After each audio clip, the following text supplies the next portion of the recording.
Hi guys, Jordan from P&P Campers. Just going to be doing a handover video on this Rapido 987M. So based on the Mercedes chassis, I'll show you through the inside and the cab when we get round to it, but I'll show you around the outside first. So under the bonnet, over on the left hand side, we've got your washer fluid, brake fluid and your engine oil in this cap just here. The engine oil dipstick is the red topped one just down here at the front. And your air filter sits inside this box just here on the left.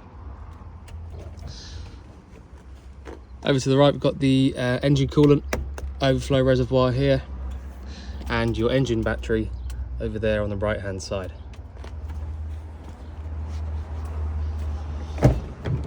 Just inside the passenger door, we've got the bonnet release handle just down inside there. And you can see the front seats all colour coded and the same upholstery throughout the rest of the vehicle.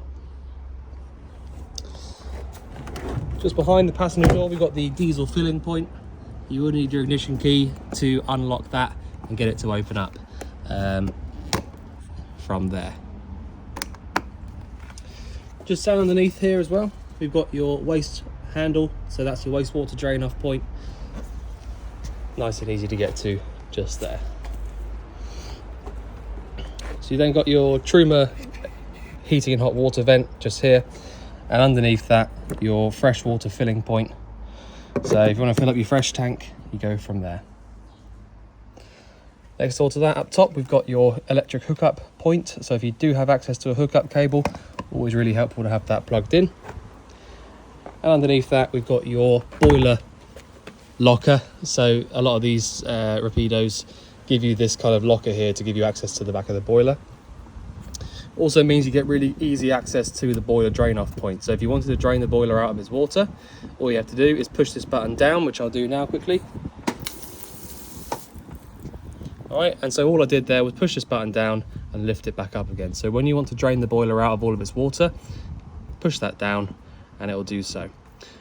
Also, if you want to drain the fresh tank out really nice and easily without having to get into the tank, all you have to do is turn the pump on at the control panel, push this button down, and the water pump will push all of the water out from here for you. Just make sure that you lift this back up again when you finish doing that.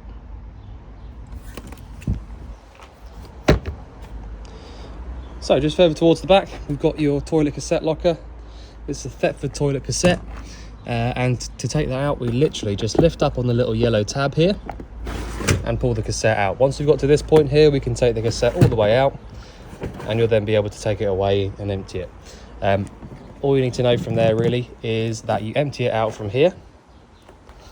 And when you're physically emptying it out, you should be holding down this little yellow button here at the back, which is basically just like a little pressure release to allow it to come out nice and easy.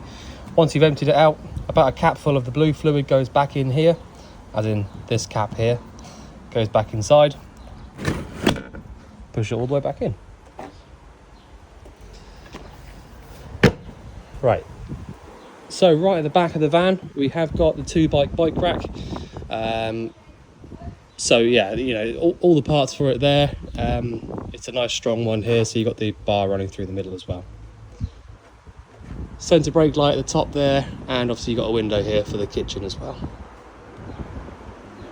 Not the kitchen, sorry, the bed.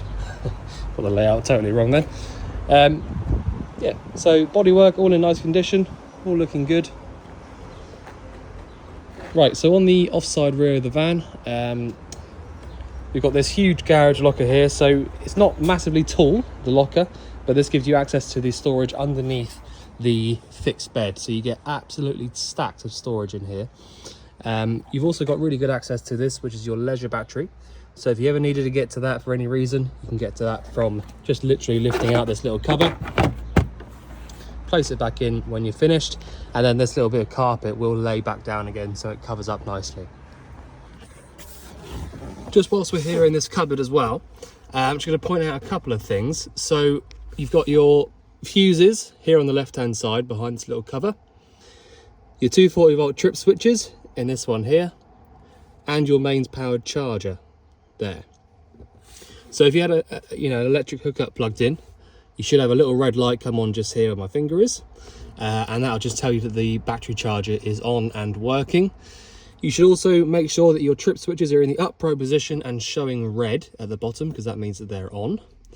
And on the left hand side, it just basically runs you through what they've got there, so you probably can't see it there, but it tells you what size the fuse should be and what it does. So if you had any 12 volt problems or anything, so say a couple of the lights just randomly stop working altogether at once, then you can come in here and just check one of the fuses, which it will tell you what they do. So that's, obviously you can come to us for any problems whatsoever, but they make it nice and easily for you to have a little look if you're in a bit of trouble, if you're away or something like that. So there you go. Also, the bed itself will lift up on struts, so you can probably just about see there you've got a gas strut on both sides. So the bed itself will lift up so you can get access to that inside part from inside the vehicle as well. So on the outside, we've got the full-sized wind-out awning up top there, which has been wound out and lubricated as part of the habitation check. You've got an awning light just here, so when you're outside with the awning out, you can put a light on so you can see what you're doing. These two vents just here are both to do with the fridge, so if you wanted access to the back of the fridge for any reason, you can get into there nice and easily from that. So the burner itself will sit down the bottom right-hand side of this lower locker, and the rest of the wiring and stuff is up here at the top. You've got an external water point here as well, so this is a hot and cold water point. Really easy to use that. You literally just plug it into this little fitting here and then twist this dial around left or right to get hot or cold water. So the step comes in and out really well with this little switch just here. So if I just show you that, step working really nicely. And the last locker on the outside is this one here, which is your gas locker. So if you wanted to, you can fit 2 of these 13 kilo propane bottles in if you want to. You have got a changeover valve up there, so you can have 2 plugged in at once. If not, you can obviously have the 6 kilo propanes in here as well, so you can use those, whichever ones you want. At the moment, you've got this 13 in here because it was the one that was in the vehicle. Well, there you go. So to turn the bottle on, we go anti-clockwise round to the left, and to turn it off, we go clockwise round to the right. So at the moment, I'm going to leave the bottle on so I can show you a few bits working inside.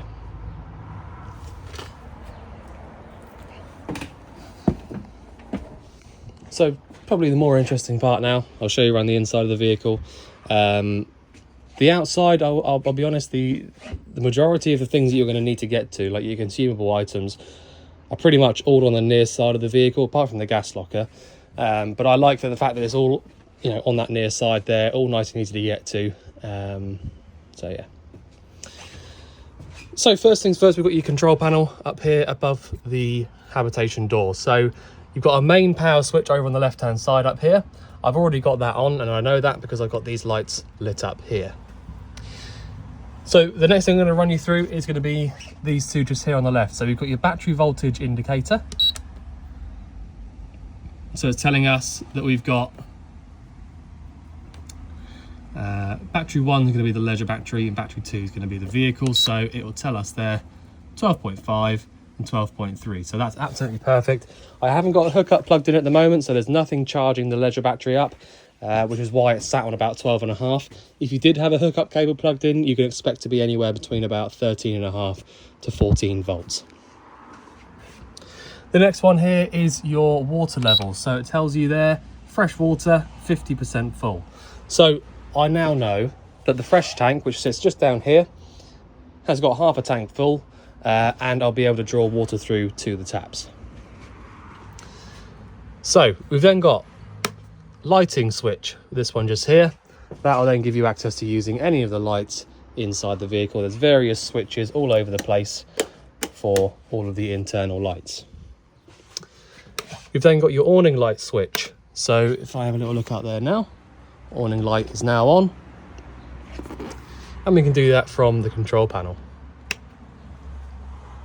The next one, which is currently on, is our water pump. So if I now just come to the sink, I should be able to draw water through on the cold and the hot. All right, so seeing this, just seeing there that the pump comes on, we get good pressure on cold and hot, proves to me that the system is completely pressurized, the boiler is full, and that we can go ahead and use the van exactly as we want to. So it's really important just to double check that before you start trying to light the boiler up and stuff like that. Just make sure that you're getting water coming through on hot and cold, and that just tells you that the boiler is definitely full.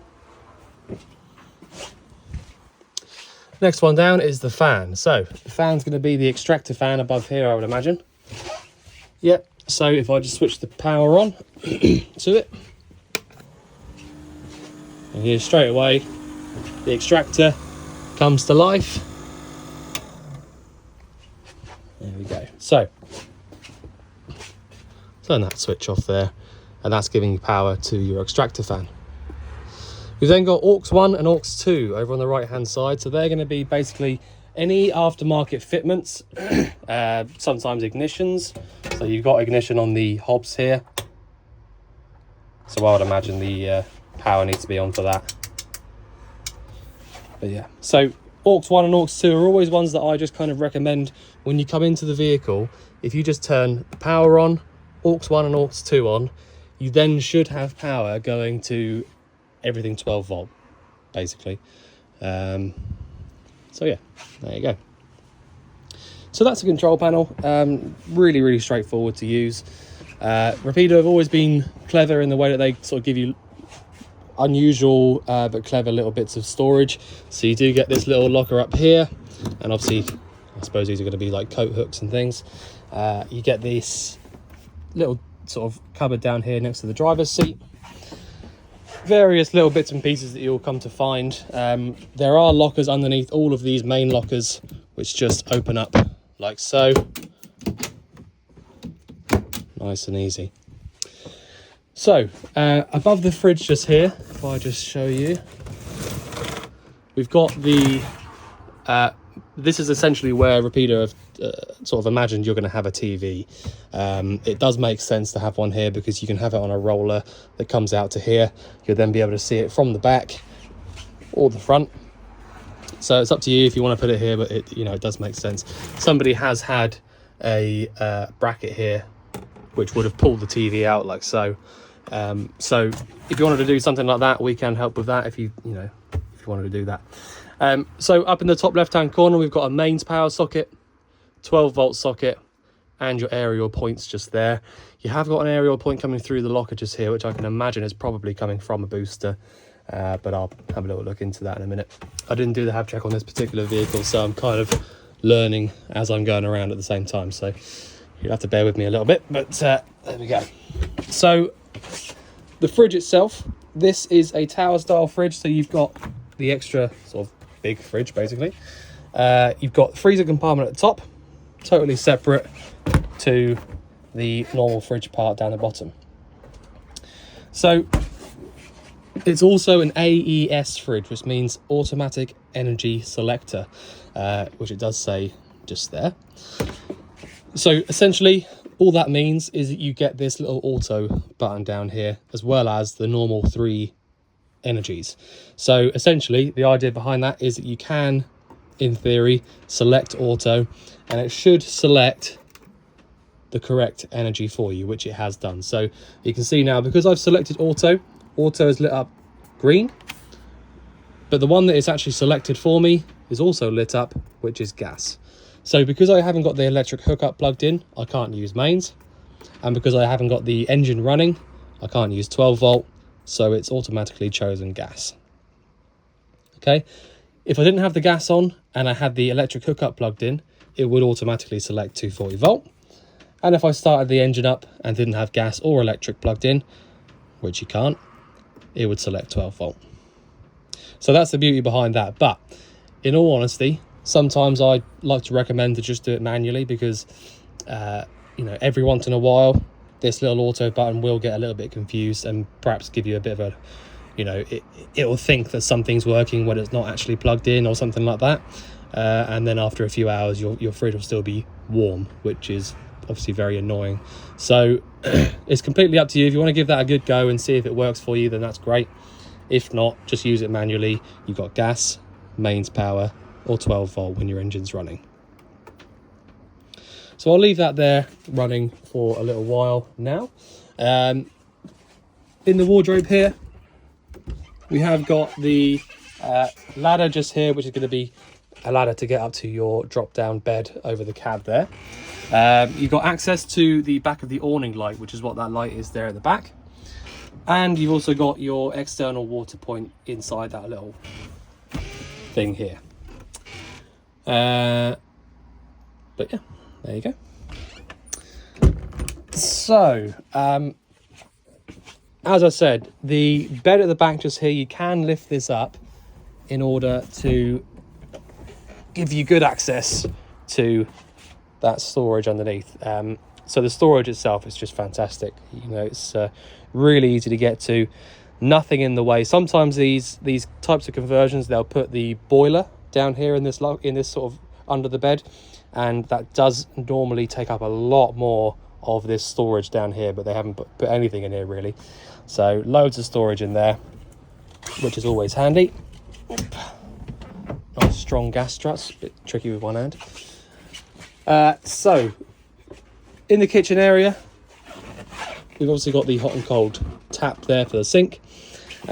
You've got yet more storage down here. So this locker just here, if I show you, will pull all the way out like so with these sort of metal grates. So that's going to be really good storage.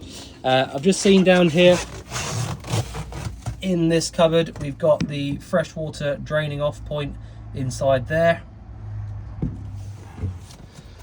Just push this back away. Right, so we've then got the oven and grill, or oven slash grill if you like. So to get this locker to open, because it's got a little safety catch on it, you have to push this little button here up, and then you'll be able to pull the locker down. From there you will need an igniter of some sort, I think. Oh no, sorry, it's got ignition, my bad. So essentially push in and that gets the ignition going. Push in and round to the right for the grill, in and round to the left for the oven, and it really is as easy as that.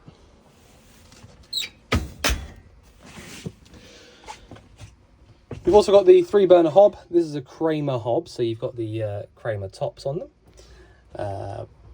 Okay, nice. And I don't really generally run through these because it's literally just like a household hob. It's not really much for me to explain, if you like. So probably the most tricky thing to explain, or the thing I'm going to run through that's going to take the longest, is going to be the boiler, which are these two two dials just here in the kitchen. So you've got a Trumatic C boiler, which is just essentially just means combi. And what they mean by combi is that you can use the heating and the hot water from the same one unit. That's all that combi means. It doesn't mean by any means whatsoever that you get instant hot water or anything like that. As I say, it just means that you can do hot water and heating from the same unit. So if we look at the bottom one first, the one that says Trumatic CEH. Now, I always like to recommend that you remember this by it basically being the energy selector for the boiler. So like the fridge has got gas, 240 volt, 12 volt, the boiler itself has got gas or mains. Okay, so this lower one just here is essentially just telling the boiler what energy you want it to use. So if you want it to just use gas, you can leave it exactly where it is and it will use just gas, which is what that little symbol there means. If you had the electric hookup plugged in and you didn't want to use your gas, or you didn't have any gas, you can go up 1 or up 2, which is 4 amps or 8 amps of mains power. All right, so mains only is straight up, gas only is leave it in the middle, and if you were in a real hurry for it and you had gas and electric, you can go down 1 or down 2 for both at the same time. All right, so that one there at the bottom there is literally just telling the boiler what energy to use. So at the moment, I haven't got the hookup plugged in, but I have got the gas on, so I'm going to leave it here on gas only. When I look at the top one, that's the one that's actually going to be telling the boiler what to do. All right, so if I want hot water only, I would go up 1 for 40 degrees or up 2 for 60. If I wanted heating only, I would have to go down once, and that's heating only. And if I wanted heating and hot water at the same time, I go all the way down to the bottom. So, for example, let's just say I've only got the gas on, because I do, and because today is a very hot day, I obviously don't want the heating to be on, but I still might want a shower or something, some hot water in the vehicle. So I would leave it down here on gas only, and I would come up here to the top and just select hot water on either 40 or 60. After about half an hour to an hour, you're going to have hot water coming through the tap, and obviously through to the shower as well. But that's it. There you go. So, the window just here works just like so, nice and straightforward. So I think the last bit I need to run you through, actually, I'll tell you what, we've got the aircon unit on the roof here as well. It's a Dometic air conditioning unit. Now this is a mains powered appliance. Okay, so this will not do anything at all unless you're plugged into the mains. And essentially, you've just got a power switch just here, a mode and set switch just here, fan speed setting and temperature. So super, super easy. It's kind of set up at the moment so that you've got some air coming out down this way, down to the bed here, and the other one here on the other side is pointing down towards the front. So realistically, I think if you come to use this, it's going to be set up correctly anyway, so just kind of leave it as it is, I would. Just lock that one. So in the bathroom, pretty straightforward really. Again, it's one of those things that I very rarely actually sort of run through properly, if you like, because it's, you know, the shower is essentially just hot and cold, left and right for the actual shower point itself. The toilet is literally, you've got a little grey handle here on the left hand side, which is your flush lever, and a blue button up here on the top, which pumps around the flush fluid. So if I just pull that grey handle, drained into the cassette, and push it back. Same again, goes for the sink here. You know, it's just literally hot and cold, left and right again. So very, very easy. There you go. So I think the last thing I need to run you through now is going to be the cab. Now, because it's on the Mercedes, you do get a really nice high spec. Generally speaking, the Mercedes just give you these high specs anyway, but because this has been spec'd up nicely from standard, you do get a few extra bits and pieces as well. So this is on the automatic chassis here. So if I just quickly run you through how to use that, because it's so easy. Essentially, top right hand side where it is now is in neutral. You have then got the handbrake here that you will need to use as well when you're using it in neutral.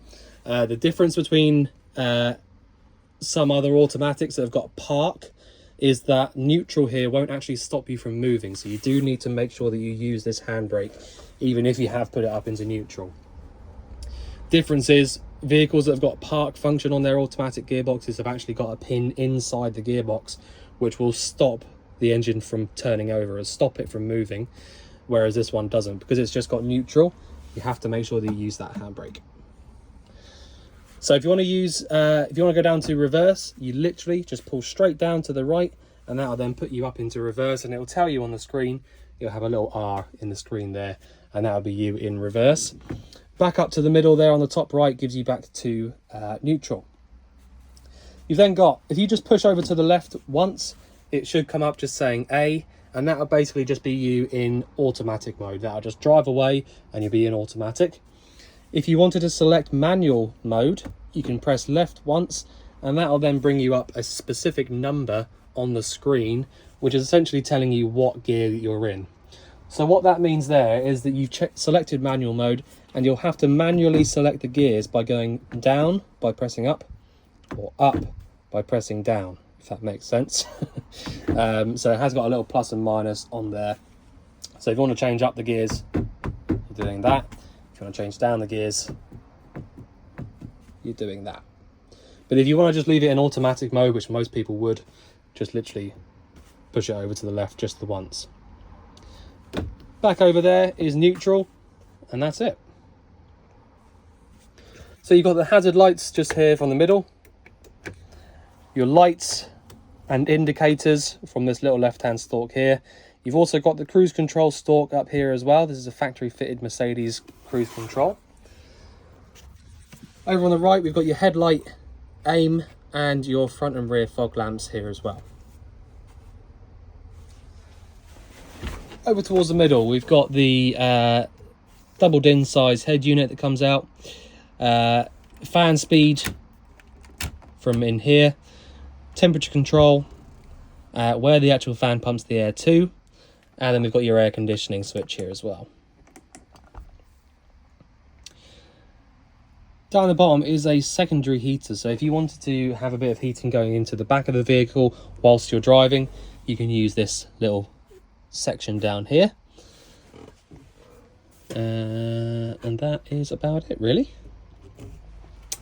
So if there's anything you think I've missed out, or anything you want going over again, just let us know. But otherwise, I look forward to seeing you soon. Thanks very much.